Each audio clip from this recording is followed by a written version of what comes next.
너무나 당연한 이야기일 수 있습니다만은 정치 변혁, 국가적인 회복의 배경은 영적인 부흥이 있습니다. 자유민주주의 시장 경제라는 것도 루터와 칼뱅의 종교개혁의 열매였죠.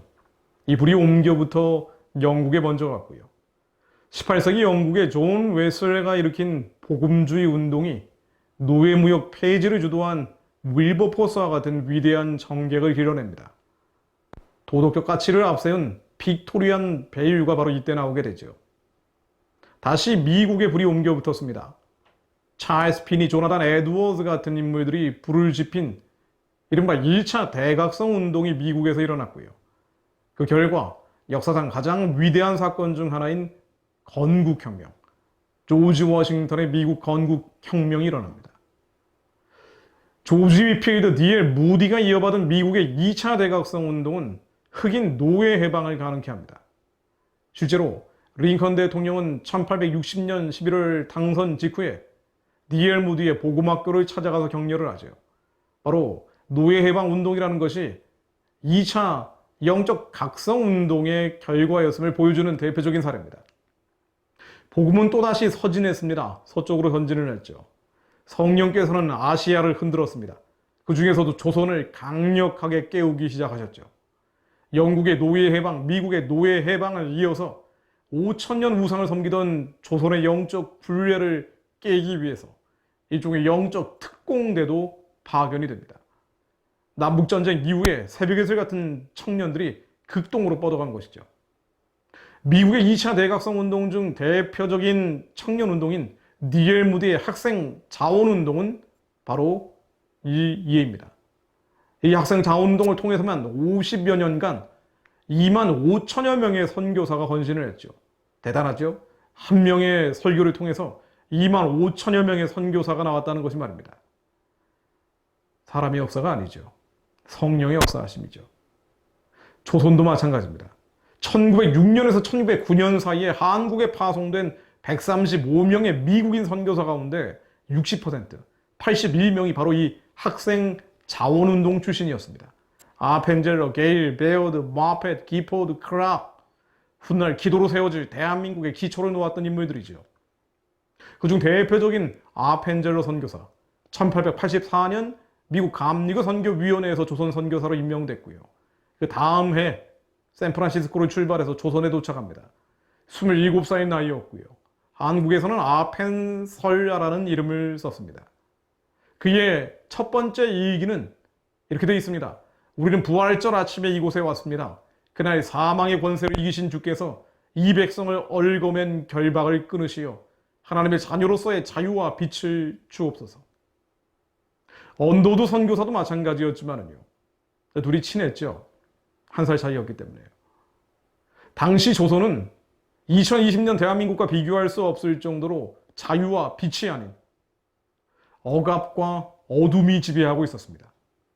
복음 전하면 끌려가고 얻어맞고 죽음을 당하는 곳이었죠. 지금보다 훨씬 상황이 좋지 않았습니다. 그럼에도 불구하고 사망 권세를 이기신 예수 그리스도께서 이 백성을 얽어맨 결박을 끊으실 것이라는 믿음을 가진 자들이 있었습니다. 그 당시와 지금이 다른 것은 바로 믿음이 있는 이가 있느냐 없느냐의 차이죠. 아펜젤러는 먼저 교육 사업을 시작을 합니다. 그가 첫 번째 만들었던 학교가 바로 배제학당인데요.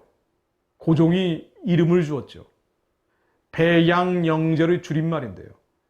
이 학교가 오늘날 배제중학교, 고등학교, 배제대학교의 전신이 됩니다. 그가 교육활동을 먼저 착수한 이유는 복음을 전하기 위한 방편이었습니다. 아펜젤러의 자유와 빛의 주소서라는 일기 등을 보면 1887년에 보고한 연례 보고서가 실려 있는데요. 여기 이렇게 적혀 있습니다. 유용한 인재는 갈보리에서 돌아가신 주의 피로서 구원받지 않고는 양육될 수 없다. 단순한 교육을 하는 것이 목적이 아니라 주의 피로, 즉 예수 그리스도가 심장에 들어가야 그래야 교육이 된다. 아펜젤러의 전기를 쓴 그리피스는 이렇게 적고 있습니다. 아펜젤러는 복음을 통해서라야만 이 땅의 민족을 죄와 사망에서 해방시키고 사회를 변화시킬 수 있다고 믿었다. 복음 없는 엘리트 키울 생각이 없었다는 것이죠. 복음을 가진 엘리트를 키우는 게 목표였습니다. 배제학당에서 교육받았던 조선 청년들 이후에 일제 암흑기간 훌륭한 인재들로 성장해 갑니다. 그러나 이들의 특징은 무엇이 연구아니에요? 예수 없는 엘리트. 지금 한국에서 명문대학교 나와서 나라 망치고 있는 그런 이들이 아니라 영어만 잘하는 그런 똑똑한 사람들이 아니라 오직 예수를 그리스도로 믿는 엘리트들이 나온 것이죠. 주시경, 마도양, 김소월, 지청천, 김규식, 서재필, 쟁쟁한 인물들이 이곳에서 학생, 선생, 교장 등으로 인연을 맺습니다. 이들은 배제학당을 통해서 성경과 거기에 기초한 자유, 민주주의, 독립, 개인, 인권, 오늘날 우리 사회의 선진 이념들을 학습을 합니다. 벤젤러는 조선 개화의 아버지 노릇을 하게 되죠. 여기에서 배웠던 가장 대표적인 인물 바로 이승만입니다. 이승만은 배제학당 시절부터 아펜젤러의 제자로 사제관계를 맺었죠. 이승만이 만민공동의 활동을 하다가 조정의 총검거령이 내려지면서 1899년 1월 체포되는데요. 그가 사형 선고를 받게 되죠. 이때 아펜젤러는 이승만을 찾아가서 돌봐줍니다. 그리고 1899년 12월 성탄절 무렵에 끝까지 개신교를 개종하지 않고 있던 이승만이 드디어 감옥에서 개종을 하게 되죠. 그리고 아펜젤러에게 편지를 보냅니다. 아펜젤러는 1899년 12월 28일 일기에 이승만에게 받은 편지를 싣고 있는데요. 일부 인용해 보면 이렇습니다. 존경하는 선생님께 제 부친께서 편지로 선생님의 크신 도움에 감사한다고 하셨습니다. 그때는 우리 집이 아주 곤경에 처했을 때입니다. 그리고 황량한 겨울이기 때문에 이곳 어둡고 축축한 감방은 요즘 너무나 춥습니다. 대부분의 수용자들은 의복과 음식 모든 것이 부족해서 어려움을 겪고 있습니다. 그러나 하나님의 은혜와 선생님의 자비로 저는 지금 옷이 충분하며 그래서 추위가 더 이상 저를 괴롭히지 못합니다. 다시 한번 선생님께 감사를 드립니다. 이승만과 이승만의 가정까지 돌보았던 것으로 추정이 됩니다. 아펜젤러 선교사는 1902년 너무 젊은 나이였죠. 44살에 6월 11일이었는데요. 군산 앞바다 선박침몰 사고로 돌아가십니다. 그는 돌아가시는 순간에도 이분이 어떤 사람인지 알려줄 수 있는 일화를 남기게 되는데요. 수영선수 출신이었기 때문에 얼마든지 살아남을 수 있었음에도 불구하고 조선의 한 여학생을 구하기 위해서 필사적으로 노력을 하다 이 여학생은 살리고 본인은 기력이 다해서 사망합니다. 아펜젤러가 천국에 간 뒤 2년 뒤인 1904년 8월 사형 선고를 받았던 이승만이 극적으로 사면을 받고 풀려납니다. 아펜젤러가 그렇게 돌봐줬던 이승만, 그에게 자유와 민주주의, 법치와 인권, 개인의 가치를 배우고 무엇보다 복음을 받았던 이승만은 일제 35년을 거치면서 오직 이 나라는 기독교만이 살릴 수 있다. 기독교 입국론을 외쳤고요. 결국 1948년 5월 31일 기도로 시작하는 대한민국 의회, 기도함을 시작한 이 나라를 열게 됩니다. 내가 진실로 너희에게 이르노니 한 알의 미라에 미리 땅에 떨어져 죽지 아니하면 한 알 그대로 있고 죽으면 많은 열매를 맺느니라. 요한복음 12장 24절의 말씀을 이루는 삶이 바로 아펜젤러 선교사의 인생이었죠. 하나님의 부르심과 택하심을 이루기 위해서 생명을 내던진 한 명의 삶이 그 이후 저주와 절망에 빠졌던 수천만의 조선 사람들과 한국 사람들의 영혼을 구하는 씨앗이 된 것입니다. 루터의 종교개혁 이후에 하나님의 부르심, 하나님의 택하심을 이루려는 부흥의 불이 유럽을 지나 영국을 지나 미국을 지나 조선에 떨어졌고요. 대한민국이 만들어졌습니다. 대한민국은 종교개혁의 결과였죠. 그리고 세계선교를 완성하기 위해서 북한과 중국의 문을 열고 예루살렘까지 달려가며 지난 70년간 숱한 간거와 시련을 이겨왔습니다. 지금 한국에서 벌어지는 온갖 반헌법, 반법치, 반자유 이런 권력과 대중의 행태들, 그 뒤에는 하나의 공식, 일관된 공식이 있습니다. 거짓과 선동 뒤에는 하나의 일관된 흐름이 있죠. 바로 하나님의 구원 역사. 종교개혁 이후에 선교의 사명을 완성하기 위해 이유 구원을 완수하기 위해 성령께서 역사하시는 것을 회방하는 사탄의 괴계가 있습니다. 그리스도인들도 미혹돼서 여기 동조하는 사람들이 많지만은요, 그들은 무슨 일을 하는지 알지 못합니다. 그러나 어둠의 발악을 보면서 절망할 필요는 전혀 없습니다.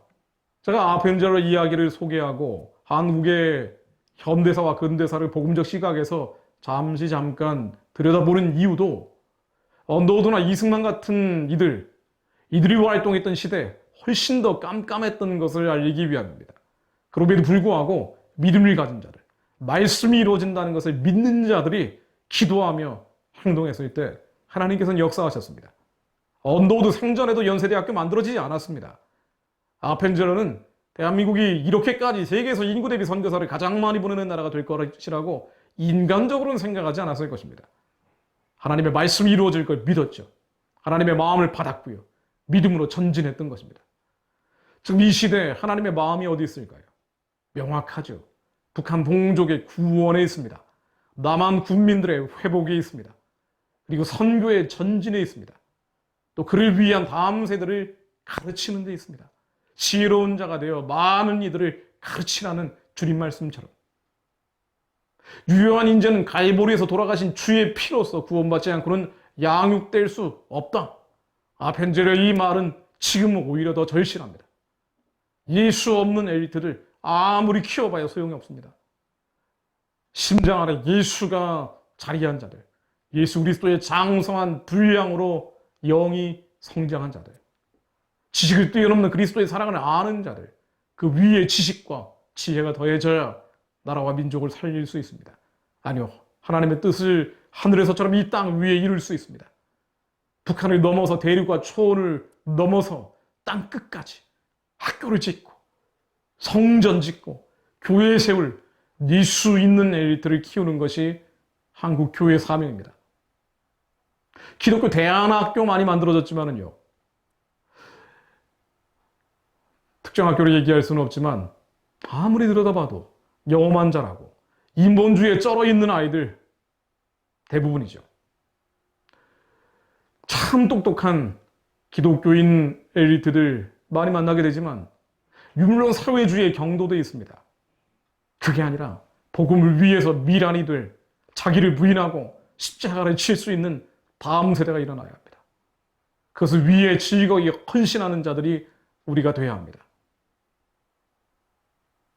그런 새벽 이슬 같은 이들이 일어날 수 있기를, 그를 위해 먼저 아펜젤러와 같은 믿음, 언더우드와 같은 믿음을 가진 이들이 우리가 될 수 있도록 우리 자신을 다스려 달라고 하나님께 기도합니다. 하나님 역사하시어